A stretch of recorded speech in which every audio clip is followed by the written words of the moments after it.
This land is... Good evening. This is Heartstock Radio, and I'm your host, Carol Murphy.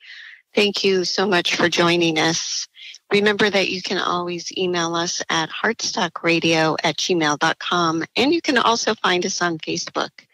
Our guest this week is Gail Ball of AVG Women's Fund and AVG Social Impact Fund. In just a couple seconds, Gail will be here to tell you all about what she is up to. This is Heartstock, and I'm Carol Murphy. Thanks for listening. That in the sky, I saw below me that golden valley. This land was made for you and me. Thanks for listening. This is Heartstock, and I'm Carol Murphy. Our guest this evening is Gail Ball of AGV Women's Fund and AVG Social Impact Fund. Hi, Gail. Hi, Carol. Thank you so much for being on Heartstock. It's great I'm so glad to be here with you and your audience. Thank you. Please tell our listeners who you are and what is AVG. I am the senior partner of two of Alumni venture groups, venture funds. Our AVG Women's Fund, which invests in high-growth startups that have female leadership, and also our AVG Social Impact Fund, investing in high-growth startups whose businesses have outcomes that are very materially aligned with a specific subset of the UN's Sustainable Development Goals, generally around environmental matters. So before we delve into that more deeply, we always love to hear our guest's story. And I would imagine that yours is a very interesting one. Please share with our listeners a little bit about yourself and what led you down this path. Well, thank you so much for asking a question like that. I really appreciate a chance to kind of look back and connect dots that at the time I was living them didn't know would necessarily connect in this way. I grew up in upstate New York, Syracuse, in fact, one of the least sunny places in the United States, but a place where I had a couple of great strokes of luck. The first, having a wonderful, family, including a dad that brought home heat kits and built radios, even though he was actually a doctor by day, and two great sisters who were just a year apart from me, so we were always challenging each other and challenging our mother.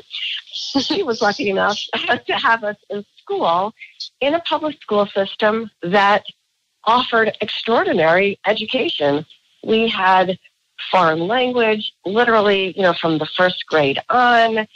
By the time I got to high school, other students and I were able to essentially attend Syracuse University using what was then correspondence courses in order to just stay challenged and interested and have access to resources that were outside of the four walls of the high school.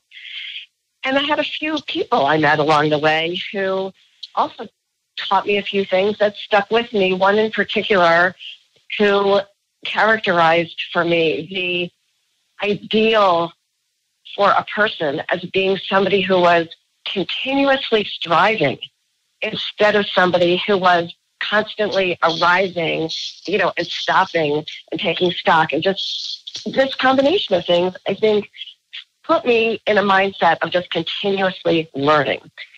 And then I had the incredible fortune of going to the University of Pennsylvania and the Wharton School, a university which teaches more languages, I think, than any other school here in the U.S. I'm not precisely certain about that assertion, other than to say that that's just one example of this passion I have for the one university, just taking anything you were curious about and learning about it. In my case, I studied Chinese, I studied piano composition, and I was a finance and statistics major in the Wharton School, where I got an extraordinary, business curriculum as well, all of which might lead you to believe that I wanted to be an investment advisor and a fund manager, from the very beginning. But in fact, I really wanted to be a theoretical mathematician. I just thought the world's problems could be solved by math. So that's how I grew up and then came to have a number of personal career moments that, brought me specifically to AVG. Was there something in particular that happened or someone that you met that made you realize this was your calling? Fabulous question. The short answer, I think, to that is actually yes, but I wouldn't have met them if I wasn't just open to the possibilities. Not to keep talking about myself too much, but I'm just an incredibly curious person. And I had the opportunity when a friend pointed me to it to learn about Alumni Ventures Group in the moment that they were trying to start a venture capital fund for graduates of the University of Pennsylvania. And in that context, I had a chance to hear my colleagues say to me, Gail, you love math problems, which venture capital is absolutely a math problem. You love people, and venture capital is absolutely the greatest job you can have if you're a people person. And you're about continuously learning. And although I haven't told you much about how I spent my career, it was primarily in technology and operations in banking. But as a person in VC, I'm exposed to every single sector where people conduct themselves and where innovation, is taking place. So I would have to say that the person who interviewed me for the role at AVG, with whom these very things I just mentioned, they really resonated with him. That's really what put me right over the edge to say this is the right place to be. And then it didn't hurt that after I got here, my college roommate said, Gail, you have the perfect job. All day long, you just make people's dreams come true. and in some respects, that's very true. So you were on board with AVG from the very beginning, it sounds like. Well, very close to the beginning, Carol. AVG came into the market with this alumni venture capital product in 2014 to support graduates from the Dartmouth alumni community, which is where our founder was an undergraduate degree holder. My fund, Chestnut Street Ventures, when I joined, was the fifth fund, whereas today our firm has 16 of these alumni-specific venture funds investing together to do better than we can do in our individual capacity and doing good for our alumni ecosystem, and then also runs 6 funds that have a specific investment focus, again, doing well by investing together and doing good for the particular thesis that we're investing against. In the case of women founders, providing, remedy to the capital that has not been allocated to female founders to date, and providing the economic opportunity and engine that capital affords those women as we let them get these businesses started and running. And of course, in the case of our social impact fund, investing in high growth businesses who are therefore going to make accelerated contributions to the environmental concerns that so many of us share. I'm really curious, Gail, about the alumni aspect of your group. And, what was the origins of that? Why alumni specifically? Well, Alumni Ventures Group venture funds are small scale. They're micro VC funds. And as micro VC funds, they were understood to benefit in terms of finding people who wanted to join the community, finding people who wanted to invest together, finding people who had access to these deals supporting high growth transformational companies. We found that by leveraging the affinity that people have for one another by virtue of their shared alumni experiences, that they were really open to sharing in the broadest possible sense, the deals and the entrepreneurial ecosystem elements, with which they were familiar. And in our field, venture capital, a key differentiator is to be a party that has access to all the deals that are out there, and therefore be able to say confidently to people that you're applying your decision-making as far and as wide as you can to find the best things in which to make investments. So the alumni affinity is key to our ability to deliver a smart, simple access to venture capital for people who have who are characterized as accredited investors. Mm-hmm. And I noticed there was a little tidbit on your website about double bottom line. Can you explain to our listeners what exactly that means? Some folks, it may be something new when it comes to investing. And why is that important? Absolutely. Most of us are familiar with the phrase, the bottom line, which we know to be the financial bottom line, which in operating business would be the profit and loss. In venture capital, though we're not precisely looking for profit and loss, we're looking for the financial outcome when the value that's created by these high growth companies is realized, when the companies exit to the public markets or exit to another seller. But the first bottom line is the financial bottom line. The second bottom line, creating a double bottom line paradigm, is to add a social impact aspect to the outcomes from that business. Now, when I say it that way, I say that with a different definition than when I was referring to the social impact fund. In the investing world, social impact has a very broad definition, which include governance matters and includes societal matters, like eliminating human trafficking and abating poverty and providing access to education. So there are the broadest possible set of outcomes that would be added to the benefit of participating and investing in a company if you look for a double bottom line. There is also terminology in the investment world for triple bottom line. Triple bottom line is expressly the addition of a favorable environmental outcome to the work that company is doing. So on our website about the Social Impact Fund, we refer to that fund as being one that has a double bottom line impact, positive financial outcomes and positive social impact outcomes.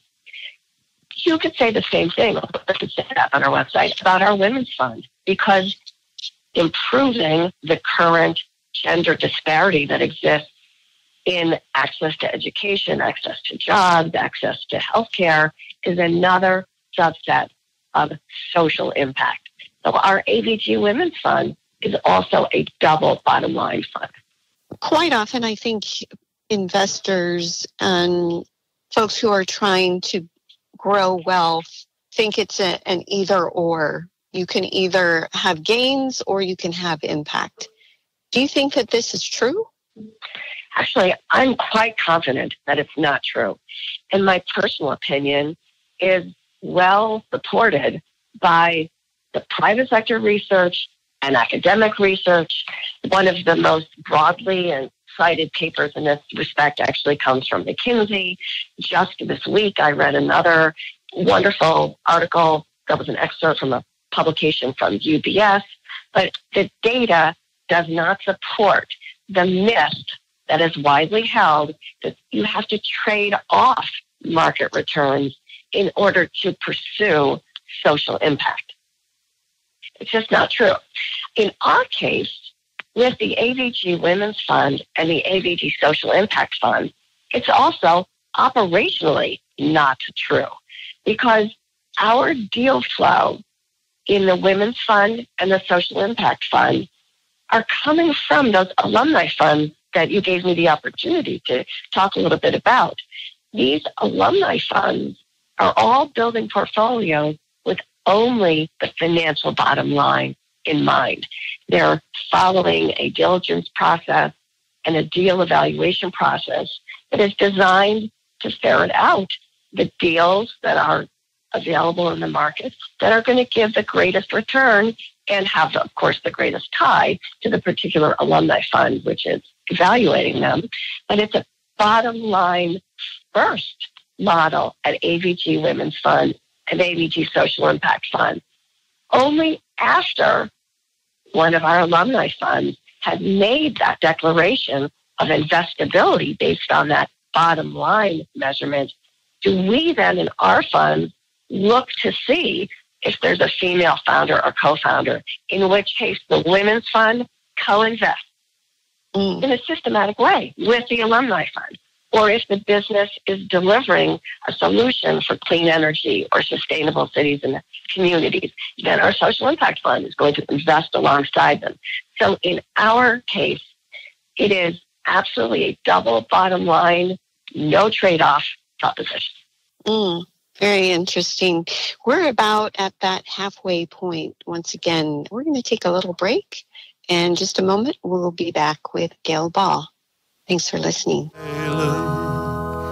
From the redwood forest to the Gulf Stream waters, this land was made for you and me. As I went walking that ribbon of highway, I saw above me that in the skyway, I saw below me that golden valley. This land was made for you and me.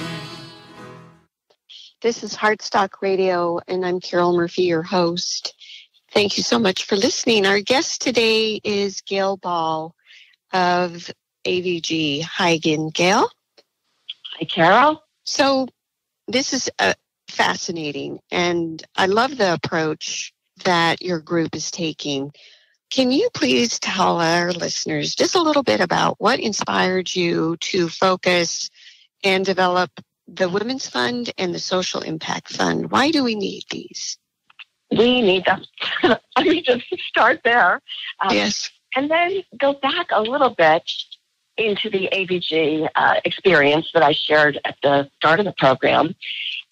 AVG is a company that's driven by data and analytics and a process orientation, informed by listening to its customers. And when we launched the Chestnut Street Ventures Fund, of which I was the managing partner, the fund for the Penn alumni community, when we wrapped up that first close, the leadership team and I shared an observation about the investors in that fund, who were female in significant numbers, much more significant numbers than are usually seen in our industry. 26% of the investors in Chestnut Street Ventures were women, where women generally are only participating in venture capital at about 5%, 5 to 7% of all investors. That 26% is very close to the participation rate that women have in angel investing, which is the earliest access point that somebody might have to making a venture capital type investment. And so we decided to really drill into that. And we learned quite a bit from listening to our investors, not just in Chestnut Street, but then across all of our funds. And we took their feedback and some external data, some of that external data being very compelling from a time perspective. For example, Capgemini, a large research enterprise, reporting that women will control 50% of the world's wealth, trillions of dollars, as soon as 2025. So if we as a company were going to support women investors in an even greater fashion than we had demonstrated we could in the Chestnut Street Ventures raise, then we had a bit to learn about how to speak to women and how to make sure they stayed engaged as investors, and that we were also investing in things that mattered to them. That work, which we called internally Project Curate, of course, after a great female science leader, led us to the conclusion that there was a significant motivation for us to come out and provide an AVG Women's Fund product where anyone, male or female, who were passionate about supporting women founders and women leaders in these businesses could find a place to invest. On the social impact side, that was motivated in part by a different external data point. And I'll just summarize, pick one of them. But in the last 2 years, so over a 3-year span, between year 3 and year 2, and then between year 2 and year 1, in each of those intervals, the amount of individual investment dollars going towards an impact mandate, looking for a place to have a double bottom line impact, it doubled from year to year and then from year to year again. This is the fastest growing influx of capital in the investing space today, the capital pursuing social impact and double, bottom line. So this combination of our own research, external data, and our unique experience with our own investors prompted us to say, let's, make this happen. And so we launched the AVG Women's Fund and the AVG Social Impact Fund formally just this last, year at the end of 2018. That's very exciting. And I was curious, when you did your research, what were the specific social impact issues that your participants really cared about most? In the Women's Fund, the areas of interest are generally education and healthcare.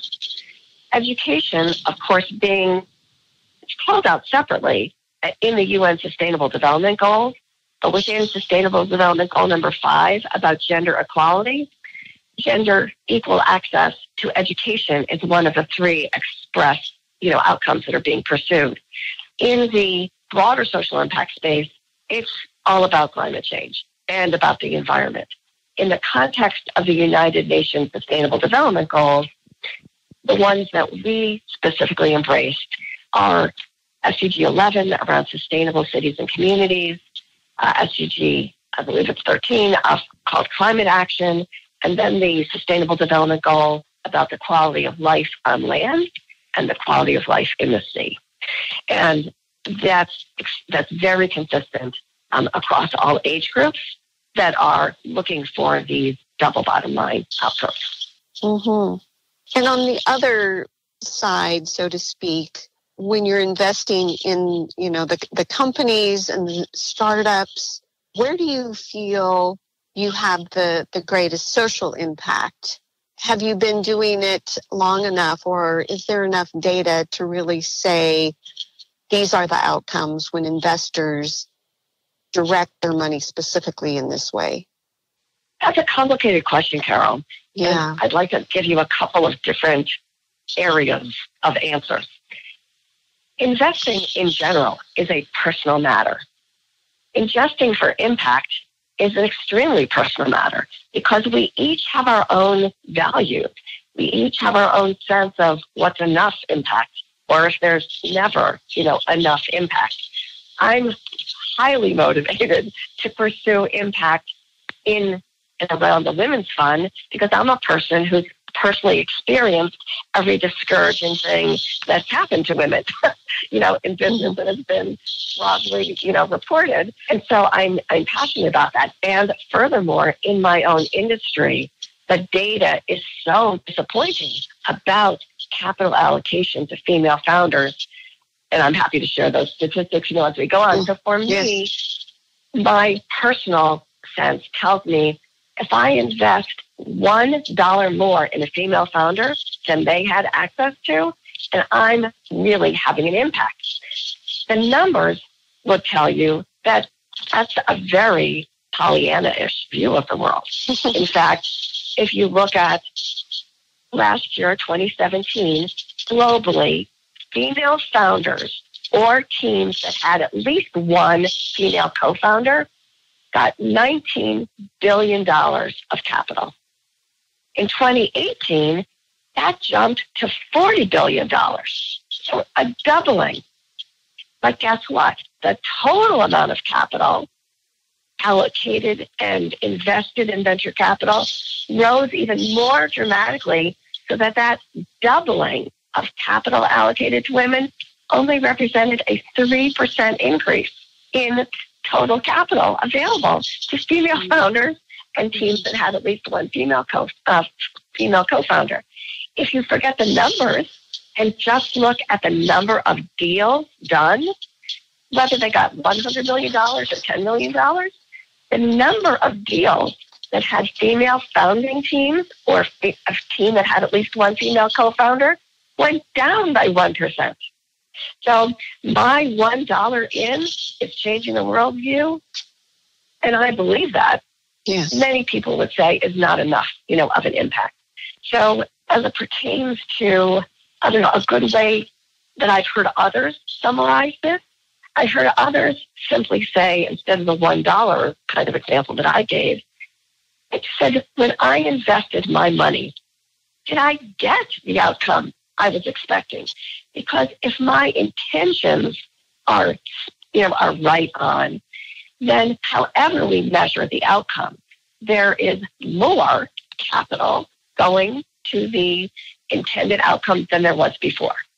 And, so really, it's very similar to the $1, but not even putting a dollar, amount on it.